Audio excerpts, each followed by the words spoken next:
I'm just a guy who loves Disney and has way too much time on his hands. As always, if anybody from Disney is watching, please don't sue me. I'm here to rate, review, and describe all of your favorite things from the magical world of Disney. I'm File91es and welcome to my Disney News and Reviews.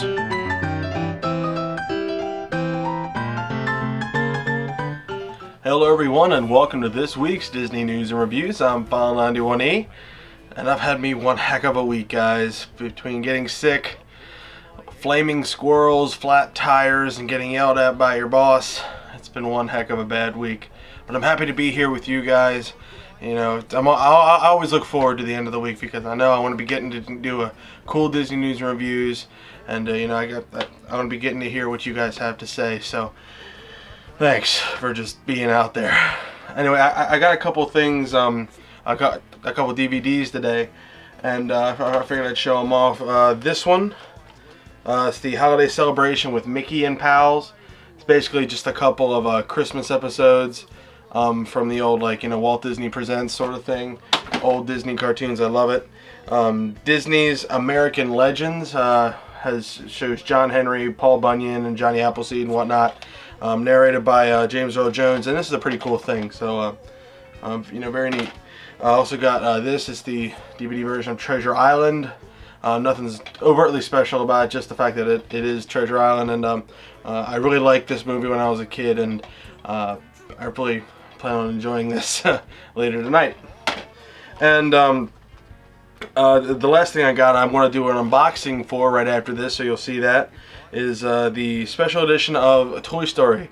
Toy Story 2 I'm going to buy a little bit later, but it's the Blu-ray DVD edition of this, and I want to unbox it and show it to you, so it should be pretty cool. I'll unbox that for you later, so keep an eye out for that.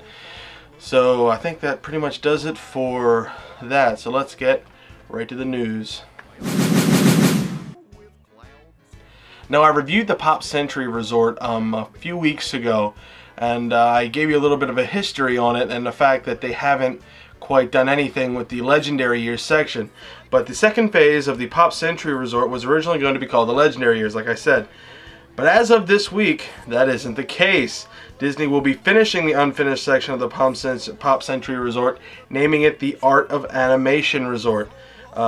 The resort will be one of a kind, featuring family suites designed around 4 themes, being The Lion King, Cars, Finding Nemo, and The Little Mermaid.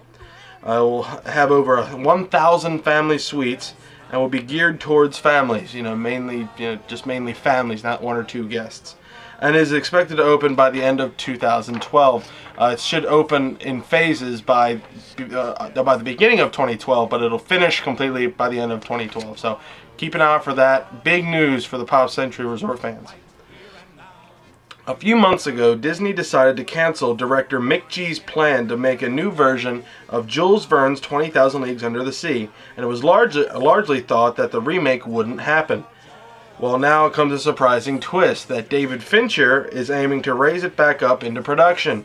Apparently Mick G's story was too dark for Disney, and it should be pretty interesting to see what David Fincher does with it.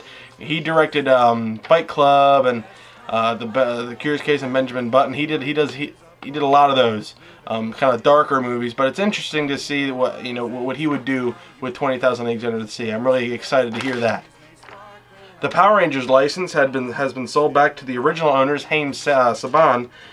Current plans are for the Power Rangers to continue their meet and greets at Disney's Hollywood Studios until August 7th. Star Tours is now set to close at Disney's Hollywood Studios on September 8th to begin the major refurbishment into Star Tours 2 3D, which is expected to open in 2011. The Disneyland Star Tours is set to close on July 27th of this year, so just keep that in mind. And It's a Small World is going to be closing for a fairly lengthy refurbishment from August 1st to October 22nd. So if you're going down there, just keep that in mind, that you'll be missing Small World, and Star Tours will you know, the Star Tours or refurbishment and all that. So just keep that in mind. So anyway, let's get right to the reviews.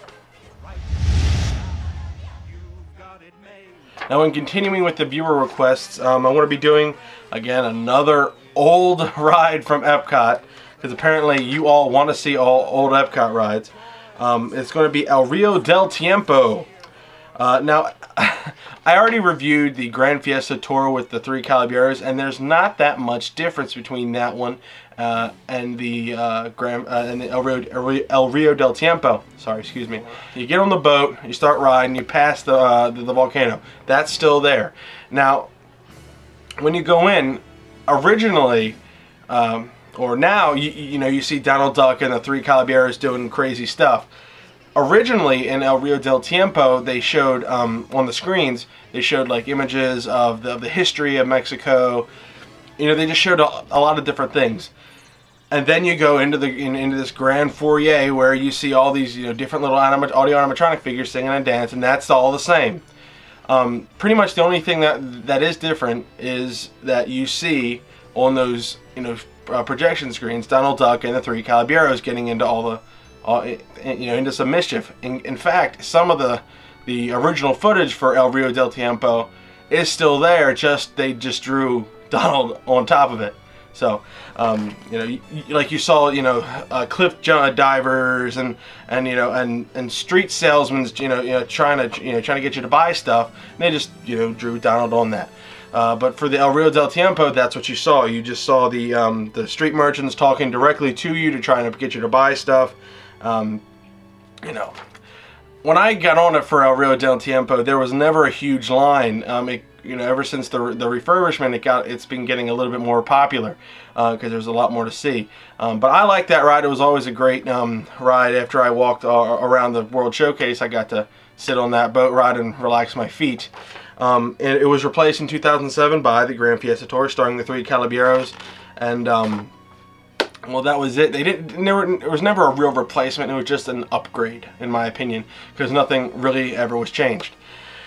So, El Rio del Tiempo, I want to give 3 stars. That version of the ride really wasn't a whole lot to it.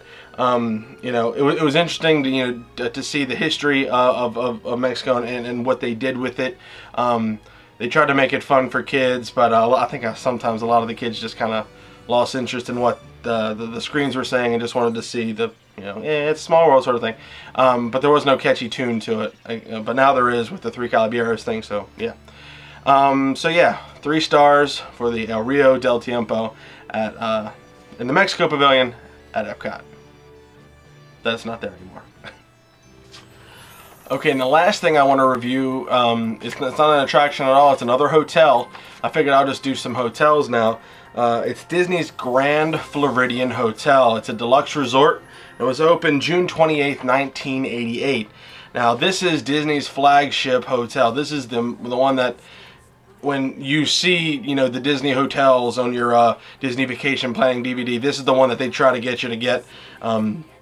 Because it's the nicest, I think. It's one of it is the epitome of a deluxe hotel at Disney World. It was inspired by the Victorian area beach resorts that were built along Florida's East Coast during the late 1800s and early 1900s. It contains 867 rooms among 6 buildings. It is very, very spread out. That can be a big thing. Now, granted, I've never stayed there. I'm just, you know, I've walked it, but I've never actually stayed there. It looks great though. Now, there are many on-site dining options, and the biggest are being the Victoria and Albert's restaurant. This is an intimate restaurant that has received AAA's 5 Diamond Award each year since 2000. So that just goes to show you, you know, what type of level you're going with here. I want to tell you what these guys you know, are going to say, okay? Because they give pluses and weaknesses. Strengths on the Magic Kingdom monorail, ferry service to the Magic Kingdom, excellent guest rooms, children's programs and character meals, excellent children's pool, there's a beach there, recreational options, you know, just everything. Now, the weaknesses are that it is somewhat formal. You know what I mean? A lot of rich people go there, so if you're like me and I'm from just a, you know, bum from Baltimore, I might just ease over to the Contemporary because that's, you know, kind of less formal. But if you want high class, the Grand Floridian is for you. A cavernous impersonal lobby, overly large physical layout, remember the 6 buildings, a distant guest self-parking, and only one on-site restaurant suitable for younger children. Now, what am I going to give Disney's Grand Floridian? Now, I haven't been there, so this is not a personal experience. This is just from what I hear from everybody else. And everybody who I've read or talked to said that the Grand Floridian Resort is awesome. It's unbelievable. Aside from the very formal where, you get what you pay for. If you want to feel high class and all that, stay at the Grand Floridian. So I want to give it 5 stars. This is a 5-star restaurant. Or a 5-star hotel with a 5-star restaurant, so I'm going to give it 5 stars from File91es until I stay there and have a bad time. So I don't know. So for right now, the Disney's Grand Floridian Hotel, 5 stars. Well, guys, I hope you enjoyed this week's Disney News and Reviews. So if anybody from Disney is watching, please don't sue me. I just want everybody to go to Disney and have fun. That's what I want. That's all I want out of this. And go to always.nettouringplans.com, wdwmagic.com for all your latest and greatest Disney news. And we'll see you all next week for another set of viewer requests and another Disney news and reviews. Bye, guys. Oh, check out unboxing.